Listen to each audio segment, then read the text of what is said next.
بارگاہ رسالت میں سیدی سرکار امام احمد رضا خان فاضل بریلوی علیہ رحمت و رضوان کا انتظار 25 سفر المظفر کو بیت المقدس میں ایک شامی بزرگ نے خواب میں اپنے آپ کو دربار رسالت صلی اللہ علیہ وسلم میں پایا۔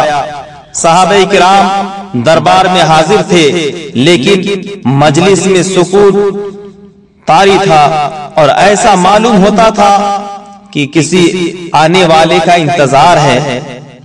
شامی بزرگ نے بارگاہ رسالت میں عرض کی، حضور میرے ماں باپ آپ پر قربان ہوں، کس کا انتظار ہے؟ سید عالم صلی اللہ علیہ وسلم نے ارشاد فرمایا، ہمیں احمد رضا خان کا انتظار ہے۔ شامی بزرگ نے عرض کی، حضور احمد رضا کون ہیں؟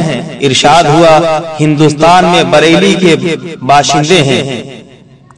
بیداری کے بعد وہ شامی بزرگ مولانا احمد رضا کی تلاش میں ہندوستان کی طرف چل پڑے، اور جب وہ بریلی شریف آئے تو انہیں معلوم ہوا کہ اس عاشق رسول صلی اللہ علیہ وسلم کا اسی روز یعنی 25 سفر المظفر 1340 ہجری کو وصال ہو چکا ہے، جس روز انہوں نے خواب میں سرکار عالی وقار صلی اللہ علیہ وسلم کو یہ کہتے سنا تھا کہ ہمیں احمد رضا کا انتظار ہے۔